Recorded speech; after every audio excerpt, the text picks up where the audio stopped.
Ooh, I'm just gonna make these noises for the next hour. It's very scary. You're scaring the shit out of me right now. Should we just stop the show? Yeah, I've soiled myself, so I probably should at least take a break here. That's not good. You don't want to do that. No, yeah, I generally recommend it against going to the bathroom in your trousers, but I have done that thanks to your spooky noises. I hope you're pleased with yourself. Well, if you go to the front page of our website, you can actually watch a video of someone who may or may not have actually soiled themselves. I I asked Dave Lang to. Well, so the original idea was, hey Dave, we should play some horror games together. I think that might be fun. I know that you're not really into that stuff because he gets scared very easily, and so I could walk you through some, and I think that'd be fun, and we should do that sometime, maybe from your office or from my place or something. And his response was, no, if I'm going to do this, I'm going to do it by myself. And so I said, okay, well, he asked me how I recorded it. I said, well, I have this night vision camera that a user sent me, and I found it on Amazon. It only cost $350, so I know you're looking at this and going, this shouldn't work, but it works just fine for what we're looking for. There was one left in stock. One. Mm. And Dave Lang bought that last webcam, and he said, well, what should I play? And I said, well, you're a busy man, so I'm not going to send you a list. I'm just going to say, play PT, record it, and then send me the results. And that's what he did. And the Halloween gift to you, dear reader, dear viewer, is that you get to watch Lang attempt to play PT. And no, it is not an error. The video is only 24 minutes long. That's just as much as he could possibly stand. I'm frankly amazed we got that much out of him, because I believe that Dave Lang's easily spooked nature is widely known amongst our social circles. So I'm surprised he made it that long before he just said, "Nah, fuck it, I'm done." Well, there is a. You have not played PT, correct? I played a little of it, not the whole way through, or I haven't gotten any of the endings or anything. Did you get to the point where the ghost lady finds you and tackles you to the ground? No, I never got tackled to the ground. Okay, so there is a very specific moment. You can get to it pretty quickly if you know what you're doing. I'd recommended to Dave that he load up a walkthrough in case he got stuck. And it is probably the highlight of the entire PT experience. It comes out of nowhere. Even though you know it, I've told you that it exists, it's not going to change the way you experience it, because it sort of dynamically happens in the game in a way that cannot be fully counted on. But nonetheless, in my head, that's as far as I knew he would get, and I was very pleased when the video came through, and that's as far as he could stay, and he just said, fuck it, I'm done. Vinny Caravella does not often sneak peeks at videos that have not yet gone live on the site, but he last week was very eagerly looking for the video that you had uploaded to take a look at of that. He was like, I have to cheat, I have to see this, I have to watch this, and he was very excited by what he saw. It's pretty good. It's pretty good. I'm pretty happy with it. I'd love to get Dave to do some of that again sometime, but. Again, he doesn't enjoy doing it. I enjoy being scared. I enjoy that aspect of it. Dave is not someone that actively seeks that stuff out. So we might have to temper our expectations to get another one of those. I feel like I can get one every year, but I don't know if I can get one on a regular basis. Yeah, I think that's a good once-a-year kind of tradition. Let's start another Giant Bomb family tradition where every single year we find one opportunity to scare the shit out of Dave Lang. Yeah, I think that's fair. Five Nights at Freddy's 2 will be out by then. Maybe that'll be a decent candidate next October. And yeah, we'll just treat Dave Lang how we treat John Carpenter, in which we just ask you to do something for us once or twice a year.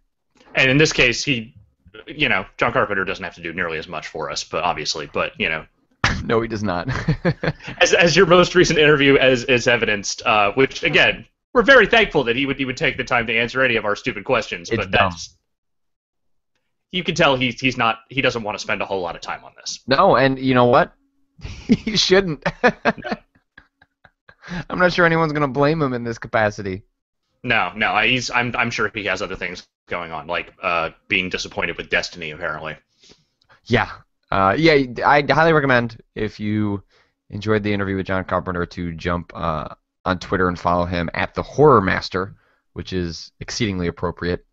Or at least maybe it should be like the Horror Master, like up until the mid '90s. But that seems like that's too long of a Twitter handle. That's way too long of a title. And you know what? I mean, I don't feel like, who is the current Horror Master? Is there someone that holds that title at this juncture? James Wan is probably the closest we have. Responsible for Saw. He didn't direct anything past the first one, so you can't really hold the rest of the series against him, just like you can't hold Halloween against John Carpenter. He also directed Insidious, which is pretty great, and directed The Conjuring, which is pretty fantastic. So, I'm not saying that any of those films are on the, in the pantheon of Halloween, but I don't think any of them really evoke the term mastery. Like I wouldn't say that they are expertly made horror films. I do like The Conjuring, but they are generally pretty effective at what they do. Yeah, but I don't know. Like, Saw will be known for a really good gimmick that then became a franchise. I really like Insidious, the first one at least. It kind of falls apart in the second half, but the first half of Insidious I think is pretty fantastic. But yeah, I don't know if we have. There was Oren Peli, who was the director of Paranormal Activity. Seemed like he was onto something, and then he decided, I made a lot of money on this one movie. I'm not going to make any more. Yeah. After that, he was supposed to make what I thought might be the movie that was my downfall, the movie that combined all my horrors into a single entity. He was for a long time working on a movie called Area 51, which was the follow-up to Paranormal Activity, in which a group of kids sneak into Area 51 and bad stuff happens. And it was supposed to be found footage and blah, blah, blah, blah. And I don't know, whatever. That movie died, I guess, or I don't know what happened to it, but it has not come out. It's been in development hell for 5+ years now. But Oren Peli just puts his name on these Paranormal Activity movies and takes a check, which, hey, that sounds not so bad. Yeah, I mean, whatever. If you are able to create something that sparks a franchise and you are able to collect checks off that for the rest of your life, good on you. You beat the system. Good work. Yeah, I'm certainly not doing that. Yeah. You're not getting those sick evil bong residuals on a regular basis? No, I'm not. They did make another one though. Really? Evil Bong versus. So it was a versus matchup. That the franchise is going in a positive direction when they've resorted to the versus. What is it, like Evil Bong versus the Cursed Vape? Like what? Ginger Dead Man. Oh, okay. Ginger Dead Man won.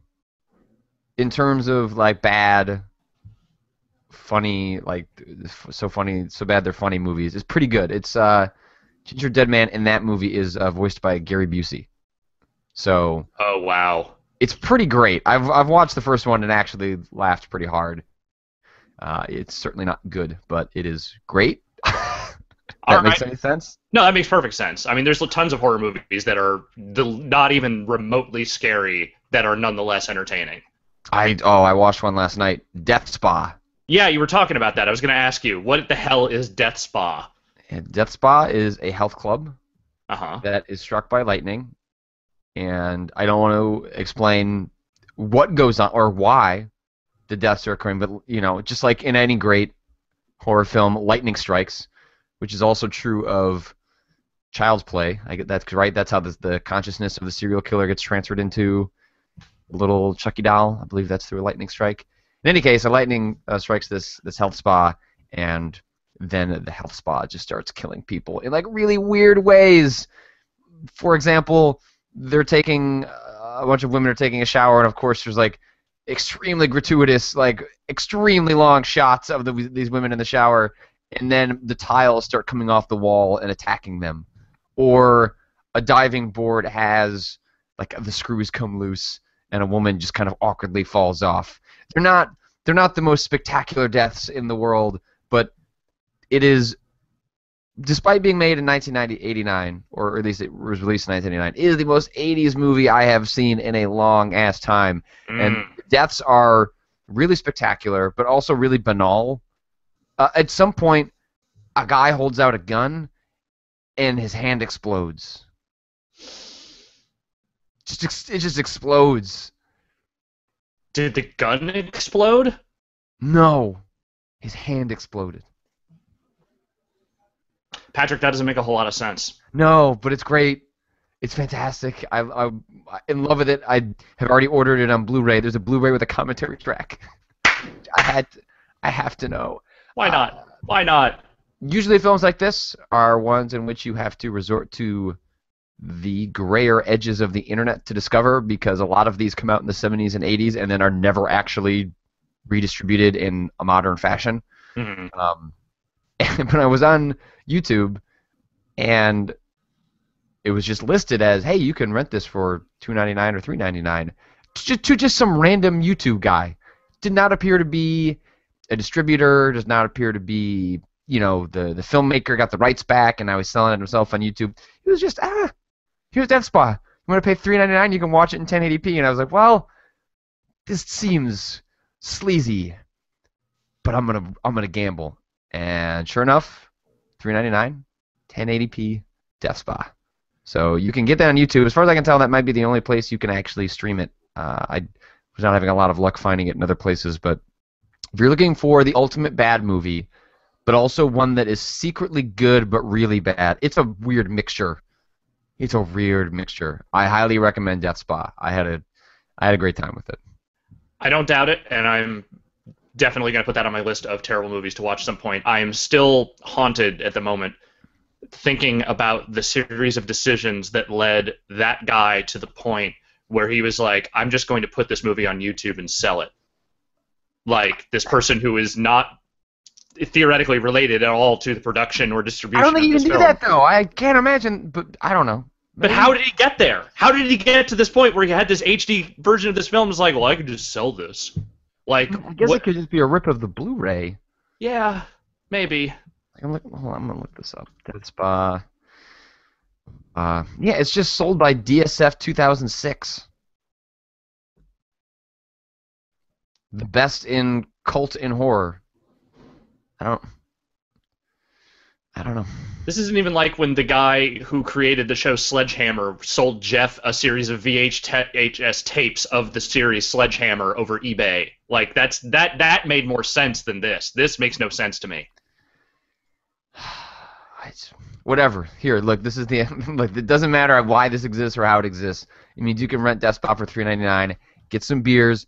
Get drunk with your friends. Watch Death Spa. I highly recommend it. You will have a fantastic time. It is, if you've got no other plans for Halloween tonight, if you have plans for Halloween tonight, cancel them and watch Death Spa.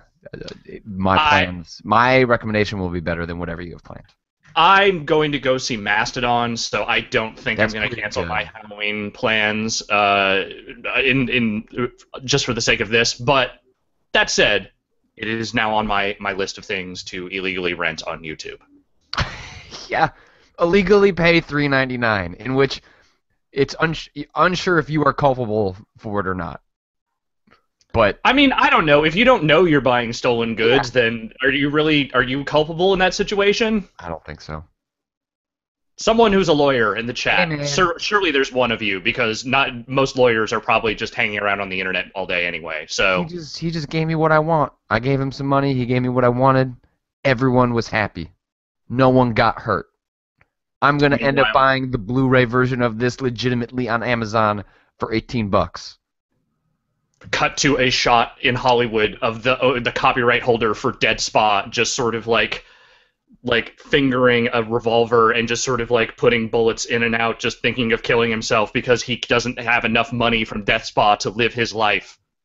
Yeah. You're ruining his life. You are ruining Death Spa people's lives. Well, give me Death Spa 2, and then I'll feel bad about it. Okay. So, yeah. So Shocktober is coming to an end, but it's going out with a bang. Death Spa was a pretty great way to start closing. I still got some other films I need to finish watching. I missed my write-up last week because of Extra Life. I'm working on another set of them it'll go up on Sunday, which is after October, but I have to write it today. So look for that on Sunday, and then maybe we'll do like a short wrap up next week. But what have you been up to? Have you been playing video games at Yeah, all? yeah. I've been playing some Games? video games this past week. Uh-huh. I'll start. Well, let's start with some of the more high profile stuff. So I downloaded Sunset Overdrive, Yeah, me too. which just came out this past Tuesday. I've played a couple hours of that. I played about an hour and a half. Yeah. How have you found it so far? Because I, Here's the well, whole. Can I guess at what you think? What you hate? go for it. What do you think I hate? I think you really dislike the personality and the characters and the dialogue in this game. My guess is that it grates on you immensely. Immensely is maybe overstating it, but I don't enjoy it. It's like a '90s punk comp, just like barfed all over the game. And while I was definitely the sort of person who listened to a lot of like Fat Wreck and Epitaph bands when I was a teenager, there's something really weird and kind of bizarre about, Warped Tour culture sort of creating this like apocalyptic revenge fantasy against like EDM energy drink enthusiasts. Like it's just this bizarre, like just the atmosphere and the attitude of that game just doesn't make any goddamn sense to me, and it just doesn't really work. That said, it's not that it's not fun, because it is pretty fun. I think that the mechanics of it were, the sort of the Tony Hawk with zombie murder is pretty good. It's tight. It works pretty well. Like I've rarely felt I was struggling against the controls or the feel of the game to do what it wants me to do. I'm just not having like a ton of fun with it because I just sort of don't care about anything that I'm supposed to be doing in it. Like it's not fun enough on mechanically to make up for the fact that I don't care about everything else surrounding it. Thematically, it does try a little too hard. Is what I would say. I think some of it's kind of funny and it's charming, and I think it looks really, really good. Like I am the visuals, just sort of technically speaking, maybe not technically speaking, then people are going to be like resolution, but it's a really damn good looking game. That struck me kind of immediately out of the gate, and I do like the style, but yeah, sometimes it feels like it tries a little too hard. Like the first moment, about an hour in, when the game needs to tutorialize, and there's sort of an omnipotent being that acknowledges, haha, you're in a video game. Yeah. That's the kind of joke that works once, but what I've read about the game is that it breaks that wall over and over and over again, and doesn't necessarily have a appropriate humor justification for that. It's more that, isn't it funny? You're in a video game, and I could see that becoming a bit much, as you get 10 hours into it. Yeah, it's like breaking the fourth wall for the sake of humor is not inherently a bad thing, and I think it can be done really well as long as you have something to kind of say about it or something to do with it that is not just acknowledging the fact that you are doing it.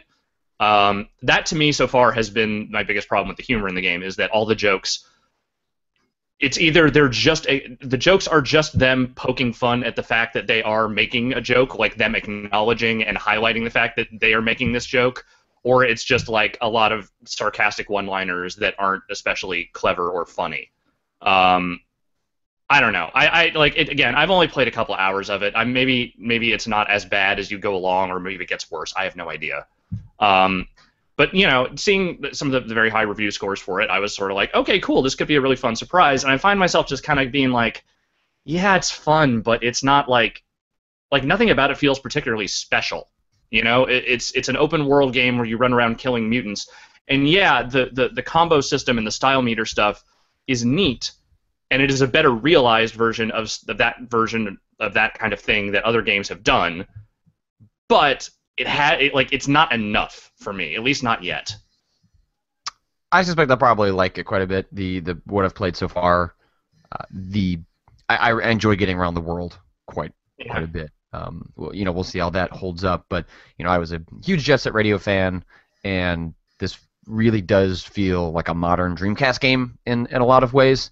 And for that, it gets me really excited. I can imagine the humor being maybe grating. I read a line in a review that suggested, humor in place of good game design is not the way to do it, right? Like poking fun at crappy video game tropes still means your game has the crappy video game trope. It's just acknowledging that it's in there, and that doesn't necessarily absolve you of the problems that come with that. But the bits I've played so far, the only frustrating parts I've had is, sometimes, balancing jumping around with the shooting has kind of got me a bit confused, especially when you have the guys who explode and they take off a significant chunk of your health. Mm-hmm. I've just gotten myself into situations where it has been a bit frustrating, but I imagine that's stuff that will work itself out as I get as my voice dies here in the morning show. But I get a better understanding of the controls going forward. But I am enjoying it, and I am looking forward to playing more of it. You know what's a perfect example of that thing, of the poking fun at the game tropes while also employing them? Do you remember that Simpsons game that came out back in like the mid 2000s? It was the Simpsons game, the EA one. Yeah, but it was like the Grand Theft Auto one. No, that was not the Grand Theft Auto one. The one that came after that, the one that was like an action platformer. I don't know. I didn't play any of it. Just called the Simpsons game, but the whole thing was about basically the Simpsons falling into their own video game and just making fun of video game cliches and tropes. But then it would employ every single one of those cliches and tropes in a really frustrating, not super fun way. That is maybe the ultimate example I have ever played of a game trying to make fun of itself and not getting why the way it's making fun of itself is not fun at all. Yeah. So looking forward to playing more. And I'll hopefully, probably won't get much of a chance to do that this weekend. I've guests in town, which is also why we didn't have Spookin' with Scoops last week because of Extra Life, which I had not committed to, and then decided to commit to because I decided to man up and play games for 24 hours with Dave Lang. And this week I have guests in town, so it didn't quite work out. But at least we had the Dave Lang video, and we'll sneak in some Spookin' with Scoops in the future to make up for the ones that I promised would happen and did not. I put up a review of Evil Within, a game that I wanted to like a lot more than I actually did. It was also a game that, maybe this is too inside baseball or too meta in terms of what it's like to write a review, but it's a game that I fully stand behind giving that game 2 stars. I think it's reflective of my experience and how I felt about that game, but what I don't like about it is that it implies, when you look at it as a snapshot, I shouldn't play this game, which isn't how I feel about it. I feel like it's a incredibly flawed game that doesn't quite come together, but it has some really great moments that if you're a fan of, Mikami's games, if you enjoy horror, or just if you enjoy flawed games. I love flawed games. I find flawed games more interesting than like highly polished games that don't take a lot of chances. But so it doesn't mean that the 2 stars isn't true, but it also, I would also recommend it to people in a certain context. You know what I mean? Yeah, I know exactly what you mean, and that's always the inherent flaw with review scores, is that there might be a game that's really bad, but has these things that you want people to see in them, and I think that's maybe where sort of the recent upswell in streaming and online game video and that kind of stuff might actually alleviate that, because I can't imagine you would actually ask most people to go play through all that game just to get to those few good, interesting bits. Like, maybe that's something that's more worth looking up and watching to see if it's something you would want to explore further versus actually just going and buying that game. Or just going into it with eyes wide open, knowing that, hey, there's some cool stuff this game does. It's interesting for X, Y, and Z, but holy shit, like don't go into this thinking it's, the second coming of Resident Evil 4, or it's going to change the genre in the same way that RE4 did. Like, it's just unfortunate, and it's what I struggle with review scores, and is just when you see that, you get a gut check of, 2 stars, this game was shitty, and it's like, well, yeah, but no.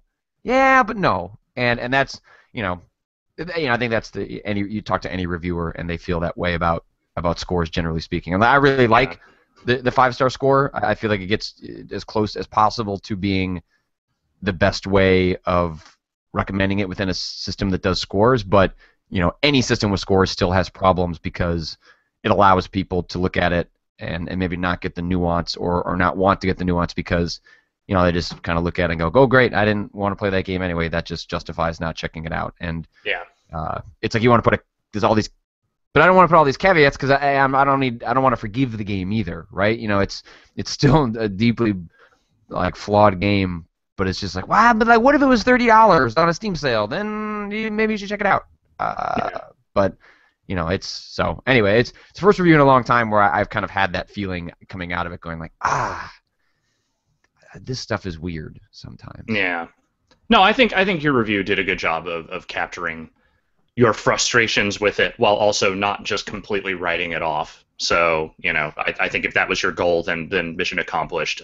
Games are weird like that sometimes, where there are things that you appreciate about them despite the fact that almost all of it doesn't really work super well. Yeah.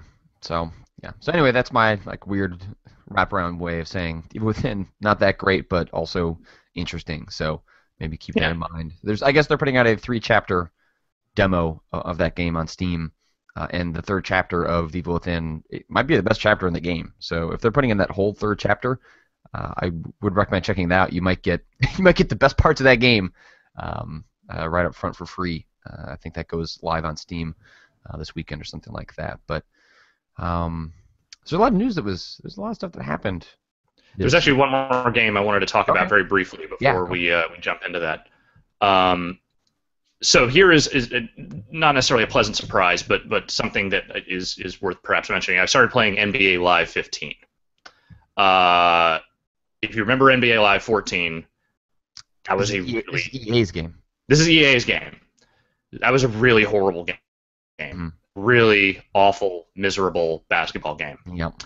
I have started playing NBA Live 15 in the last day or so, and I am pleased somewhat to report that game is not an abject disaster. They did it, guys. They made a game that basically brushes up against competence. So you're not saying it's a good game. You're not going to go that far. I haven't gotten far enough into it to really know if it's any good or not, but what I have figured out is that a lot of the shit that really drove me crazy in the last one is not nearly as broken this time around.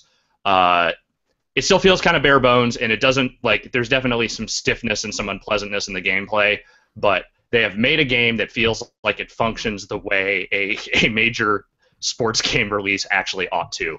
And that, I wanted to acknowledge that as progress for that team, because I was extremely harsh on last year's game, and I feel like it should at least be acknowledged that they have taken a step. Well, way to go. Yeah. I just wanted to put that out there. Does that game have a face cam technology? No, not even close. It's just, here are some faces. Maybe one of them sort of looks like you. Well, considering how that's worked out for 2K, maybe that's for the best. Yeah. Anyway, that's all I got. I did play a very brief bit of Evolve last night. The big alpha or whatever they're calling it. I don't have a whole lot of interest in that game. I have interest in it in just sort of I'm curious about it kind of way, and I played a couple of matches, and I obviously have not really figured out a whole lot about what it's doing yet, but I had some fun. But I also, both teams I was with in both the matches I played died extremely quickly to the monster because no one seemed to have any idea what the fuck they were doing. Yeah, that sounds about right. About right. I'm looking forward to. I should hopefully get access to it today. I'm not sure if I'll have time to play it, but the Binding of Isaac Rebirth.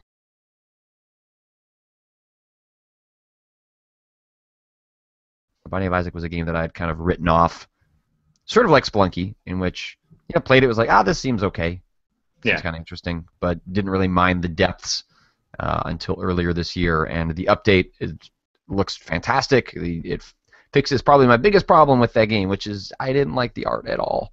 And the art is not, well, I'd say it's fundamentally changed. It's now got a sort of a 16-bit SNES look as opposed to a Flash art style that had been deployed by Edmund McMillan the first time around, which, to his credit, he said it was because he didn't expect that game to be a big thing. He didn't spend a lot of time on the art because it was a side project after Super Meat Boy. But I'm going to hopefully bring back some daily streaming of The Binding of Isaac next week when I get a chance to start playing that game. So look forward to that next week. It won't be a long-term thing, but we'll probably at least do a couple of those to dive into that game because I'm really looking forward to it. So this is okay. So the first thing I wanted to talk about, something that's very odd. It got me okay. So Ubisoft puts out a lot of trailers. God, do they ever? A lot of trailers. They put out a lot of Assassin's Creed trailers because Unity comes out in a couple of weeks. And I'm tentatively looking forward to that game in the way that I tentatively look forward to every Assassin's Creed game. Would I be upset if they said, man, we decided to take a year off? No. But I still find myself interested in playing the next one. And, Unity being like, current gen only, a lot of reason to be sort of interested. Our friend Chris Tilton is doing the music to that game. So I feel obligated to play it. But so they put out a trailer this week in which a time ripple occurs like in the middle of a mission. It's not really sure how this goes down, but then suddenly the assassin you're playing as finds themselves not in the French Revolution, still in Paris, but it appears they're in World War II, which is weird. Wait, what? Yeah, you didn't watch this? No, I haven't watched it, no. Yeah. So I stopped watching Unity trailers after a certain point because we're up to like number 35 of them. Yeah, he's suddenly scaling the Eiffel Tower, and there are planes everywhere shooting at him. And then he's piloting a turret and shooting them down. He's in World War II. So I bring it up because I don't know why they spoiled that ahead of time. The only reason I can think of that they would put that out there now is because that's something that actually becomes obvious and integral to the game experience early on. Probably, but still, that is weird that they would just kind of throw that out there in a random trailer. Like, you would think they would try to find a way to maybe make that a bigger deal if it actually is something that's important to the game and its story, rather than just, here's another trailer, oh, by the way, World War II, time hopping, I don't know. Like, that's a very strange way to deliver that message. Something like that in which a new assassin, especially one that is, current gen only, like, it doesn't need to go out of its way to market itself. And I don't know, it bothered me looking at that. I got excited watching it, being like, oh, that's interesting. It sounds like this will probably be, a regular aspect of the narrative, and we're going to jump through different times, and that's kind of a way of the game being able to show you different timelines without committing to a full game that may not, they've talked in the past about how certain, eras don't really work for the combat or for the scaling of buildings that they kind of build into Assassin's Creed. And this kind of gives them a chance to explore that without committing to a full game. But I don't know. I wish that had been revealed when I was playing the game, and it sort of bums me out that they just sort of snuck it into a random trailer. It's like, here's a really neat narrative trick we're doing, and we'll just sneak it in here and spoil it for you. And I watched the trailer, so I guess it's my own fault. But it reminds me of cheap trailer gimmicks in Hollywood, in which you watch a trailer, watch the film, and realize, holy shit, they just condensed that movie into 90 seconds. And then like watched all a 2-hour version of it. Yeah. So, well, I hope that's a good, interesting thing and not just like a weird gimmick, and just that game isn't a weird, confused mess. Because I still don't really know what's going on in Unity. They haven't said a whole lot about what is actually taking place in that game, other than the timeline. Paris, I guess. I don't know. That's about. Yeah, France is happening. That's pretty much it. I don't really, because it's just like the Assassin's Creed games are like clockwork. They're gonna come out. I'm probably gonna play it, and I don't need to really pay attention to anything beyond that. That sounds about right. Yeah. So, DriveClub PS Plus Edition delayed until further notice. Oh boy. Yoshida, Sony's head of worldwide studios, posted an apology on Facebook, which you can read on the site or on Facebook, in which DriveClub, one of the only games that Sony is putting out in the latter half of this year. They, especially relative to Microsoft, don't have a whole lot going on in terms of first-party exclusives for the PlayStation 4. Is there anything besides DriveClub coming out from Sony? Well, I mean, the game itself is already out, right? Like, this Right, is I know. its Plus version. Yeah, I'm just like, I don't think Sony's putting anything out really until Bloodborne in February. There's obviously some independent games and all that sort of jazz. Yeah, third-party stuff, but yeah, but the Drive Club is kind of, it's not necessarily the best sign when your big flagship holiday fall game is a new racing IP, but that's and a bad one at that. Yeah, not a particularly good one. And yeah, the PS Plus edition was something that Sony announced at E3. Like, this was a big deal for them, was that they're going to put out this expanded demo that comes with 11 tracks, 10 cars, every game mode, and access to one of the main worlds or environments, India. So it's substantial. I imagine for some people, enough where they don't want to play the rest of the game. It gives them enough of a sense of what they wanted from the title. But you get a discount if you upgrade from within the PS Plus edition. And they haven't gotten the online stuff together even for people that are paid $60 for the full price game. People cannot access things like leaderboards, playing online matches. Some people are, but it has been a consistent and horrible situation for a lot of users.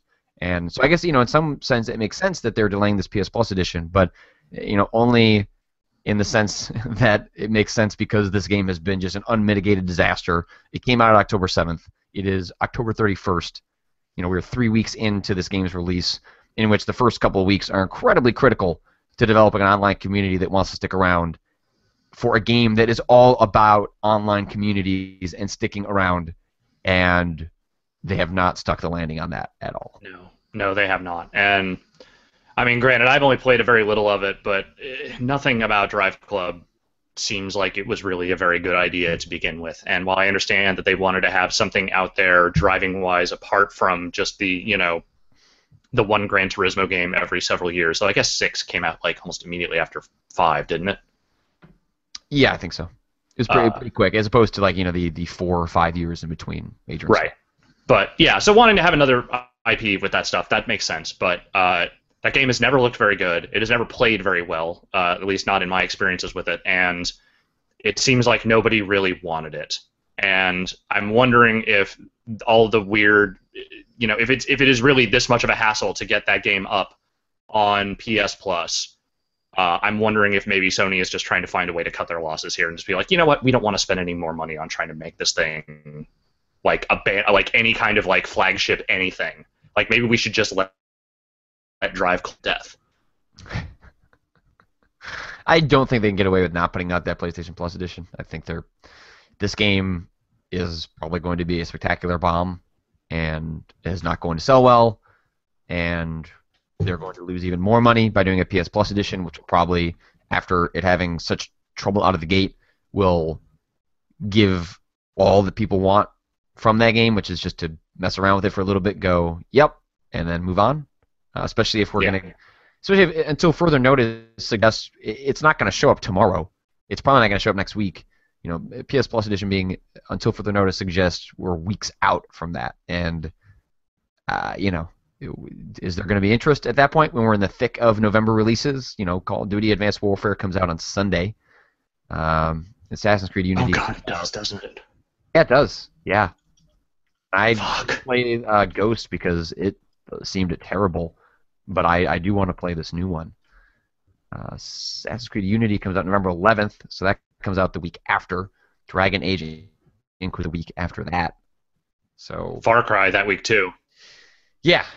So I think maybe it'll work out for Sony in which they can drop the PS Plus edition and no one's paying attention. So maybe all the damage has already been done by the game being such a disaster elsewhere that they won't actually lose all that more money on it. But yeah, not good. Not good at all. And other outside of what you're getting through PlayStation Plus and some independent stuff, and someone in the chat mentioned that Little Big Planet 3 is coming this year, but okay, sure. Little Big Planet 3. I've played it.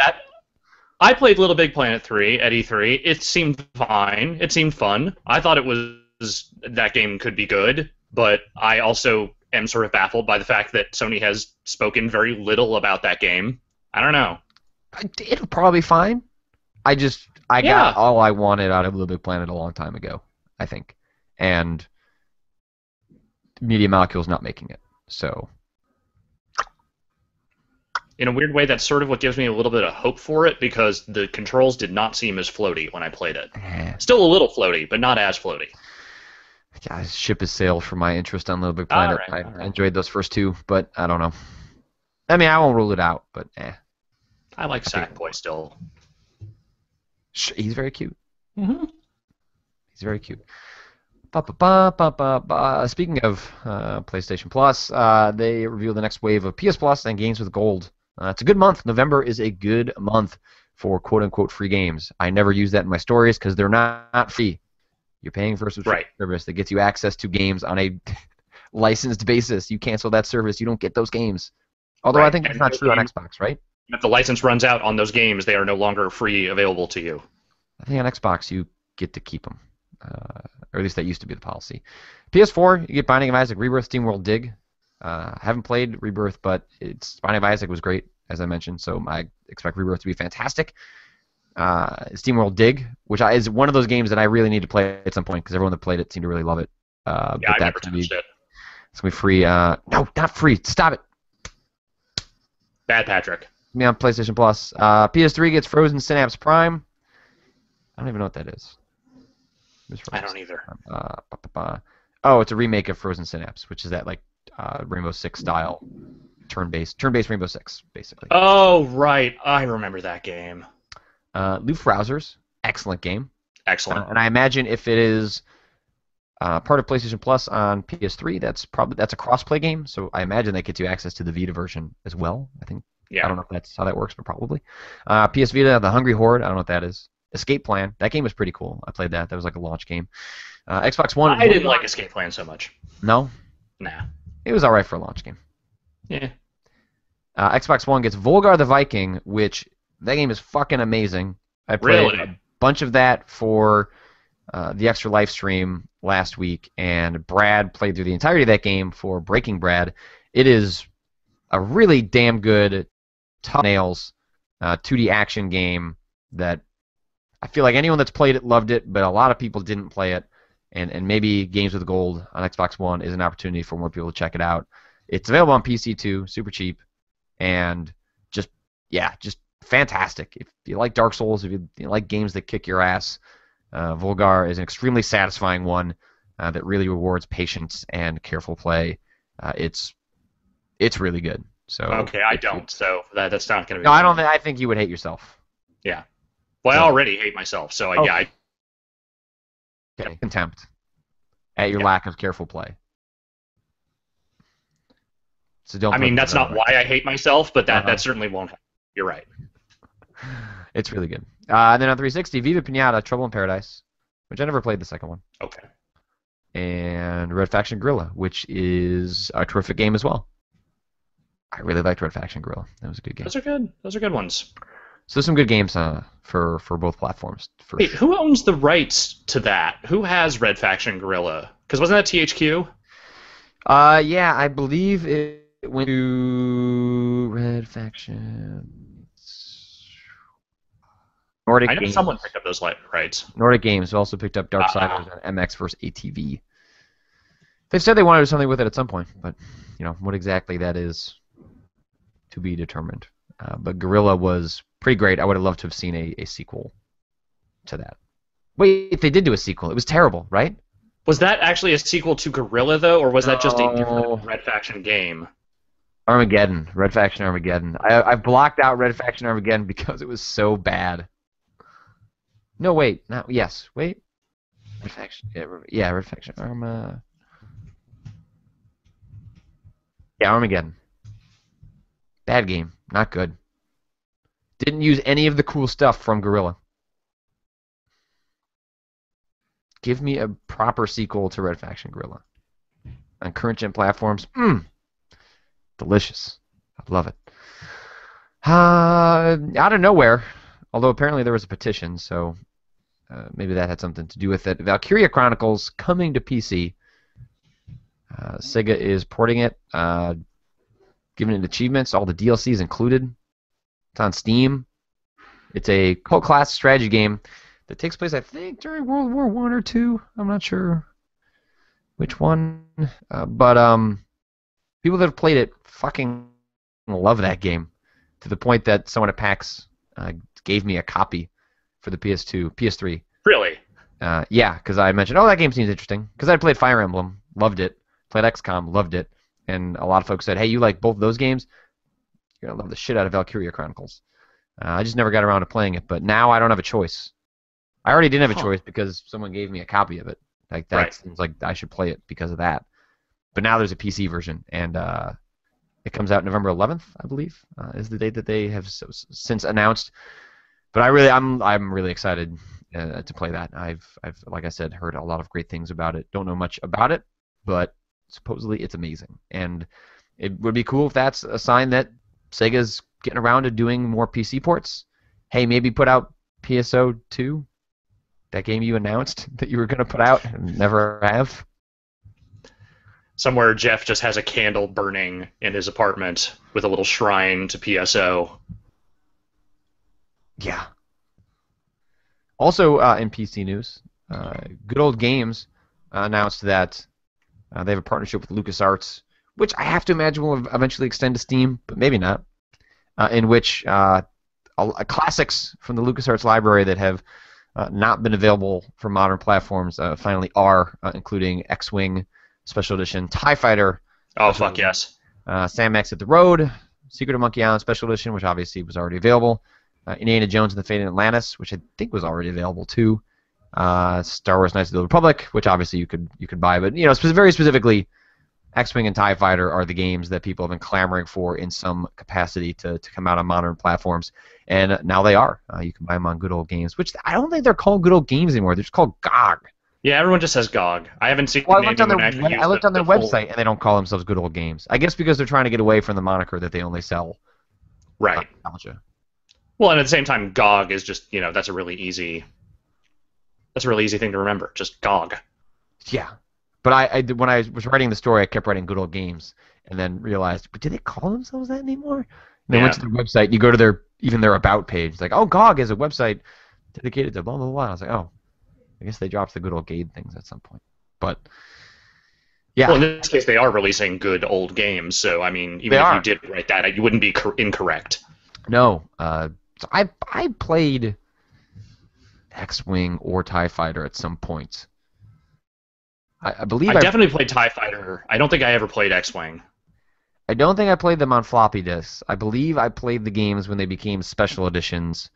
I think they were released in '94. Then there was 1998 special editions that came on CD, and had improved music. Probably actual excerpts from the John Williams soundtracks.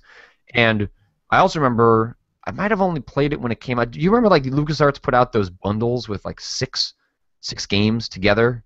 It was in a gold package. Yeah. Those? I never had any of them, but I remember them. I think that's where I might have played it, but I don't know if I played a decent amount of either of those. I know they're highly revered. I know you bring up X-Wing or TIE Fighter to anyone that was playing games in that era, and they freak out.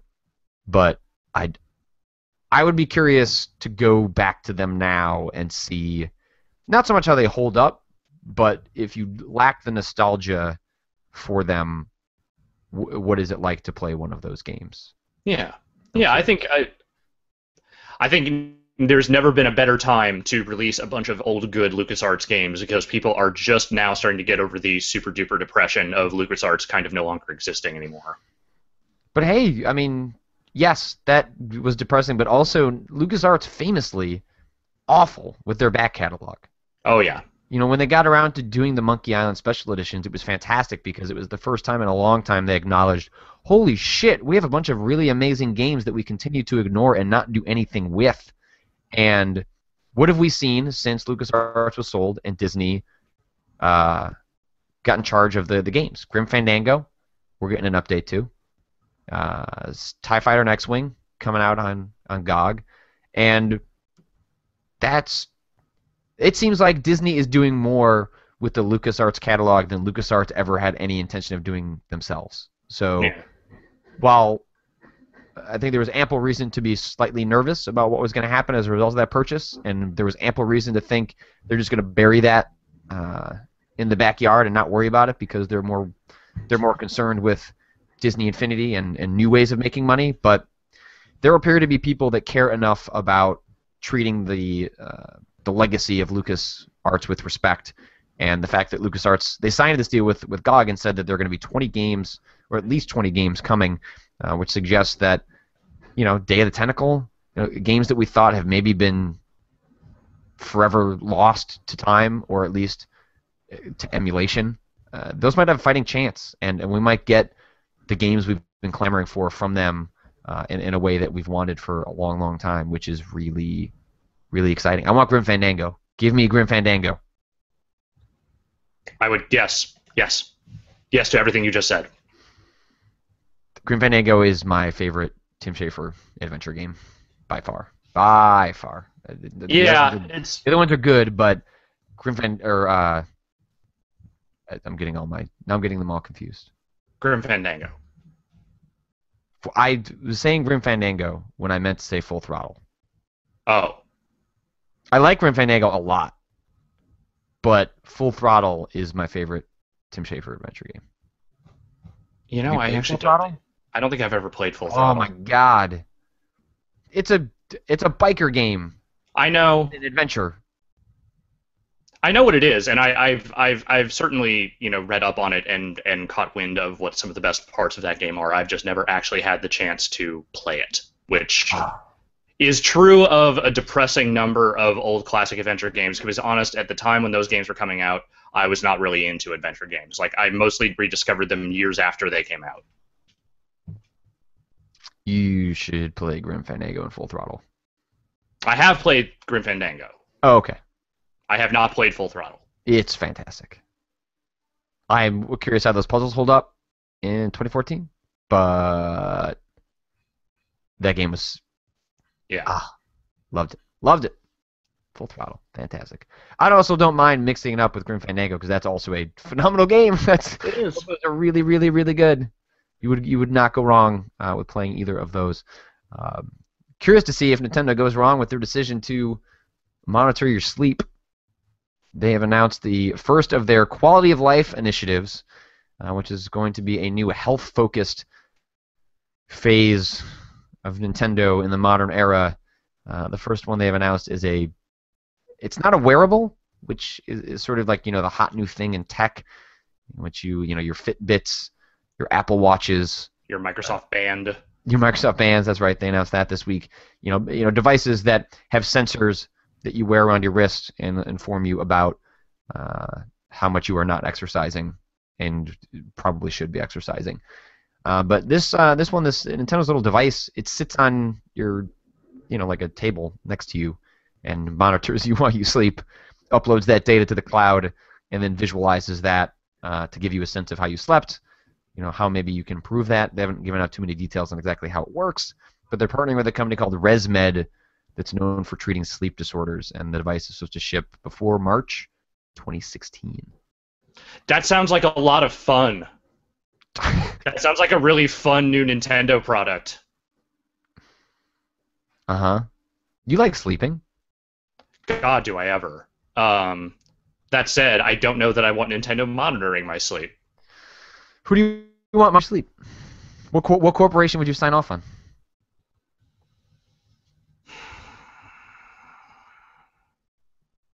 Serta. Serta? The mattress company? Yeah. Yeah. Have you done your research on Serta? No, that's just the first one I thought of. Nintendo has certainly had success with fitness in the past. Their fitness board was obviously much more popular than I think anyone could have imagined. When they unveiled that for the original Wii, probably one of my favorite Nintendo press conferences because everyone was so angry when they left that the main headline of the Nintendo E3 press conference was a fitness board. Obviously, it went on to do spectacularly for them, and you know, the naysaying over the lack of, you know, a Mario Galaxy or whatever that people were clamoring for at the time. Hey, Nintendo was smarter than we were, which, hey, that's not a big shock. But That you know, I think what's different now is that fitness is a chief concern of a lot of other companies that do technology and software a lot better than Nintendo. You know, when they were doing fitness, they were ahead of the game. Fitbits didn't exist. Apple Watches didn't exist. No other company was thinking about fitness in the way that Nintendo was. They were ahead of the curve on that by a pretty substantial. But this sleep device is coming before March 2016, so you know, hypothetically not for another 18 months, and a lot's going to change. You know, we will be on theoretically the second iteration of an Apple Watch by the time this potentially ships, and it just seems they could be. Maybe they're right, and you know, maybe people are going to be sick of having things that they wear, and that's going to be sort of what allows them to differentiate themselves. But I don't know. It has an air of desperation here that I don't see how this is an interesting strategy. Well, and it's weird because, you know, there was the news that came out that Nintendo was actually looking at being profitable this year after, you know, a couple of down years in the wake of the Wii U release, and you know, I'm not entirely sure what that is, because it doesn't seem like the Wii U sales have ticked up too high in recent months, and while the 3DS is certainly still doing very well, it felt like that fitness stuff was kind of announced in the wake of the Wii U at its lowest point. So them going ahead with this and them kind of pushing in that direction sort of feels like they're just sticking with it because that was the plan they made for themselves. And at the time, it felt like almost like a weird fallback plan more than anything else. So I don't know. Like I'm not sure what this initiative is actually going to accomplish for them. Like, maybe it will, you know, do well for them financially, but like, is this really going to be their focus going forward, or is this something they're just kind of doing to supplement, you know, their income until they figure out what their next big game thing is? Yeah, it's hard to say. And it was interesting on the Wii because they suddenly found themselves with tens of millions of people that had purchased a Wii because of Wii Sports primarily, Right. and this audience wasn't necessarily 100% interested in your traditional video games. And it's why the fitness thing took off, because you had an audience that was hungry for different stuff, because the reason they bought a video game console is not the reason people traditionally buy a video game console. They probably weren't even thinking they were buying a video game console. I mean, they knew it played video games, but that wasn't, you know, they weren't thinking that, oh, the Wii is this portal to a bunch of software. They're like, I want to get drunk and play Wii Sports with my friends, and that's worth, you know, $200 to me. And you know, this health stuff that's happening that they're thinking on the side is different than that. They don't have a built-in audience that has already purchased a Nintendo product and they're looking for something else to do with it. You know, they're going to be entering an extremely competitive field in which a lot of people have a distinct advantage, or at least a time advantage over them. And you know, you can never count Nintendo out, and I certainly cannot say that I'm hardly an expert on video games, let alone an expert on the health technology market, but yeah, it seems a bit misplaced. Also, to announce it so early, right? You know, like the Microsoft Band was announced and came out either the same day or the next day. You know, the Apple Watch was announced, you know, a couple of months ago and will come out, you know, early next year, February or March, to announce that they were doing a health initiative earlier this year. I think in June they might have announced it, and to announce in October you're creating something that might not come out till March 2016. It just kind of feels like, hey, we're throwing things at the wall. Yeah. See what sticks. And then maybe we'll make another game console at some point that still has a frustrating account system. Yeah. Though I have to say, other than that things like those frustrating account systems and what have you, I still really like my Wii U. Hey, it is. Hey, no bullshit. Might be the system, the current gen system, if we're to consider current gen in terms of new systems as opposed to technology, the one with the best lineup this year.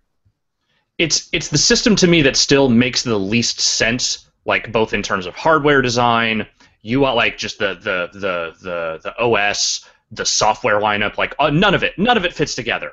Bayonetta 2 being a marquee game on that system makes no fucking sense. But that doesn't matter because it's great. And I love that, like, just the nonsensical, we're just fucking trying to figure shit out nature of it. Like, I love, like, what a chaotic thing it is. And it has some really great games on it, like, really great stuff. It's a system I wish more people owned, because while it's an expensive proposition to buy a whole console and not have a ton of games for it, the ones that are on there, most of them are really good. Yeah, Bayonetta 2 is at the top of my... I haven't played this yet, but I desperately need to before the end of the year. It may be the game that becomes sort of like how Vinny did his play date, just to have an excuse to start playing that. I think Bayonetta 2 might be the game that I'm going to hook up my Wii U, play it for work as a flimsy excuse to start playing that game, because between Call of Duty, Assassin's Creed, Dragon Age, Far Cry 4, like, those are all really big games that I'm going to struggle to finish all of those before we have to get around to Game of the Year. So I'm probably going to have to find a way to fit in Bayonetta 2 somehow, and I might have to do that by just playing it on the site in various capacities, because I think I will probably really like that game a lot. I'm going to dedicate some significant time to it this weekend, because my girlfriend is sort of laid up right now with a back problem, so we're going to be kind of stuck on the couch anyway. So, and she loved the original Bayonetta, so I feel like that is a good one to dig into this weekend. Yeah. So as we approach the weekend, do you have any Halloween plans? Oh, you're going to see Mastodon, right? Yep, going to go see Mastodon and Gojira tonight. That should be a fun show. I'm not really planning on going in costume, but whatever. It's going to be a fun time. Other than that, I bet there'll be sweet costumes at that show, though. Probably. There will probably be at least a few good ones. There were some great ones at the drag show last weekend, so I imagine this one will also probably offer a few good ones. Wait, can you, before we sign off, can you explain this drag show? Because I feel like you won Saturday night when you went out to go see this. So I watch RuPaul's Drag Race, which I completely unironically say is the best reality show on television. Okay. It is performative in a way that is perfect for that genre. Like, everyone there knows what the joke is. They're entirely in on it, and they play it up so well that it's like it makes reality competition shows finally feel like correct. And so they do a lot of shows and productions around the cast members of those shows. They'll do a lot of, like, cruises and comedy tours and all sorts of other things with cast members from various seasons. And this was a Halloween show hosted by Sharon Needles, who was one of the winners of Drag Race. And it was a series of lip syncs and comedy bits and whatever, just by a wide variety of queens from the show, and it was a very good time. That sounds awesome. Yeah. That sounds really good. The only thing that could have possibly gotten me to go to Times Square on a Saturday night. Yeah, that sounds like otherwise complete poison to what Alex Navarro would like to be doing on a Saturday evening. It's the worst. It's the worst place to be on any weekend night. I'm dressing up as Smokin' Jay Cutler for Halloween, which I'm pretty excited about. I've purchased the requisite football equipment, or at least close enough. Golf cleats are close enough to football shoes that I feel I can get away with that. But I've purchased a box of like 50 of those candy smokes off of Amazon. Fantastic. I got a Bears helmet, and I don't have a jersey because I wasn't willing to spend $100 on a Jay Cutler jersey, so I bought like a fake T-shirt one that like approximates a jersey, but it only cost $25. I mean, to be fair, I bet Jay Cutler in his off hours totally wears a T-shirt knockoff of his own jersey when he's just laying around. Yeah, I bet. So I felt like to celebrate the Chicago Bears bye week, and for Halloween, I'm going to be Smokin' Jay Cutler, which if you have not seen Smokin' Jay Cutler, even if you don't care about football, it's still a pretty funny meme. Basically, the Chicago Bears quarterback is known for being pretty dour and just looking like a putz. And there are all sorts of gifs of him over the years just looking like a complete dope when he throws an interception or some other dumb play involving the Bears. And so there's just Smokin' Jay Cutler is this idea that he just doesn't give a fuck to the point of he just smokes all the time, even during the games. And people have created all these amazing gifs in which he does so. And so I'm just going to embrace that. And did you see that Aaron Rodgers has an Audible call that is inspired by Smoke and Jay Cutler? No, I didn't. Really? Yeah, you can find, if you just search for it, there'll be a GIF of it. But basically, there's some sort of audible he can call on the line where he like goes like this, and he said it's inspired by Smoke and Jay Oh my Cutler, god. I hate Aaron Rodgers so much, despite that he is incredibly talented, but that's also really funny. I extra love that Aaron Rodgers just gives so little of a fuck that he's perfectly happy just needling Jay Cutler whenever he gets a chance. Yeah, just you monster. I'm gonna have to deal with you for like another 7 years. I hate it. Yep. That is gonna do it for the morning show. We will be back on a Monday. I don't have a guest lined up, but we'll see what we can do. See if I can muster something up over the weekend. But if nothing else, we will be back on a Monday morning. And Alex, I will talk to you then. Ooh.